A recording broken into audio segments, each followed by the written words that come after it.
प्राणायाम plus दंड क्या होता है, ये क्या मतलब है इसका? प्राणायाम के बारे में तो आपको पता ही होगा। वैसे तो मैंने प्राणायाम पर पूरे 5 मिनट की वीडियो डिटेल में बनाई हुई है, लेकिन फिर भी जिन लोगों को नहीं पता उनको मैं थोड़ा सा डेमो दे देता हूँ।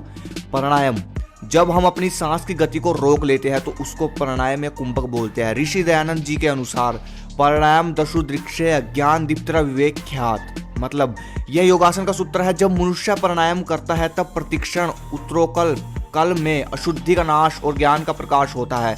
जब तक मुक्ति ना हो तब तक उसके आत्मा का ज्ञान बराबर बढ़ता जाता है।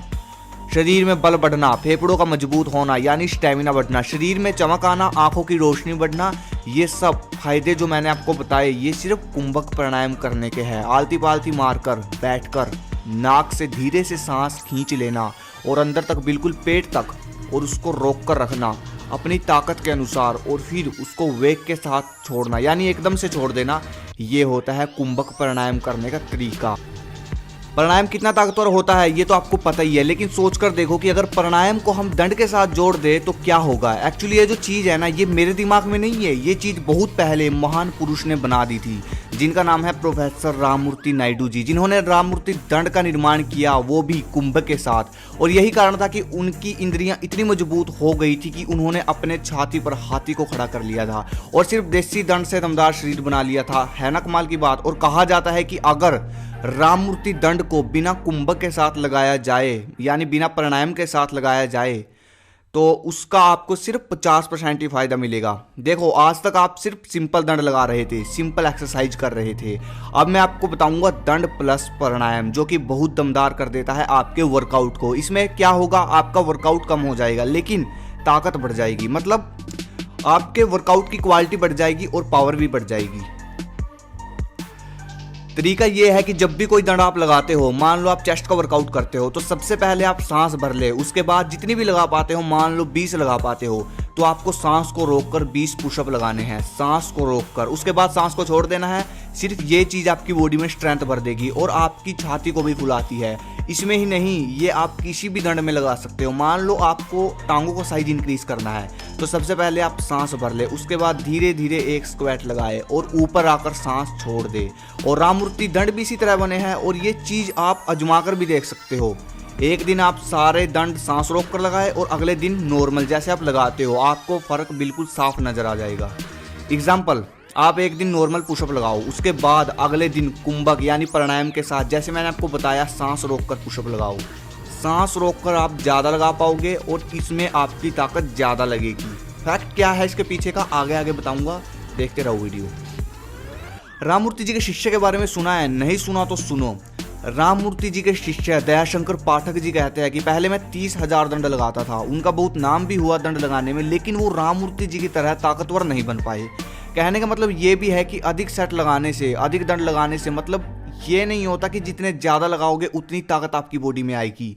अब मैं आपको जो अमूल्य चीज़ बताने वाला हूँ, जो कि राममूर्ति जी ने दयाशंकर पाठक जी को बताई थी जब उनकी आपस में मुलाकात हुई। तब राममूर्ति जी ने उन्हें बताया कि शरीर कैसे कार्य करता है और ताकत कैसे बढ़ाई जाती है। उन्होंने बताया कम दंड और बिल्कुल धीरे से और प्राणायाम के साथ यानी सांस रोककर, कुंभक के साथ जैसे मैंने आपको पहले बताया था, ये सब करने से आपके शरीर में बल की प्राप्ति होती है। समझे कुछ? क्या हुआ इसमें? क्वांटिटी घट गई, क्वालिटी बढ़ गई। मतलब ज़्यादा नहीं, बेशक 10 लगाओ लेकिन क्वालिटी देखो ना। इसके अलावा मैं आपको बोलूँगा वर्कआउट के बाद भी आप अलग से प्राणायाम करो। देखो, जब प्राणायाम में आपका सांस रोकने का समय बढ़ता चला जाएगा तो इससे आपका शरीर बहुत अधिक ऑक्सीजन इकट्ठी करने लग जाता है और फिर आपका शरीर इस सभी इकट्ठी ऑक्सीजन का प्रयोग करके शरीर में बल पैदा करता है और उसको सुचारू रूप से चलाता है। इस तरह आपको अपने हर दंड में प्राणायाम ऐड करना है। प्राणायाम और दंड मैंने आपको बता ही दिया है कैसे करने हैं। और जो आप अलग से प्राणायाम करोगे, मैं बोलूँगा कि उसको बेसिक से शुरू करना। जैसे कि पहले आपको 10 सेकंड सांस रोकनी है, फिर 20 सेकंड, ऐसे करके धीरे धीरे बढ़ाता चले जाना है। फिर 1 मिनट रोकने की प्रैक्टिस, 1.5 मिनट रोकने की प्रैक्टिस।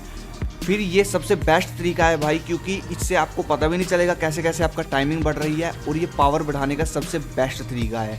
एक चीज़ और सुनते जाओ, कभी कल आप कमेंट में बोलो कि भाई कुछ भी फ़ायदा नहीं मिला। अगर आप ये चीज़ अपनाते हो, जो विधि मैंने आपको बताई, जो सूत्र मैंने आपको बताया, ये अपनाते हो अगर अपनी एक्सरसाइज में और अलग से प्राणायाम करते हो, इसके बीच में आप अलग, मान लो आपने 1 महीने का टारगेट रखा, अगर इसके बीच में आप कुछ भी तला हुआ खाते हो, कुछ भी खाते हो, जब तक आप ये चीज़ कर रहे हो, ठीक है, तला हुआ, फास्ट फूड या मसालेदार कुछ भी ऐसा जो आपको सांस चढ़ाए, तो भाई मैं बोलूँगा कि आप 4 कदम पीछे चले जाओगे। जी हाँ, 4 से 5 कदम बिल्कुल पीछे चले जाओगे, बिल्कुल ख़त्म, बिल्कुल बेसिक पे आ जाओगे, जहाँ से आपने शुरू किया था ना वहाँ चले जाओगे।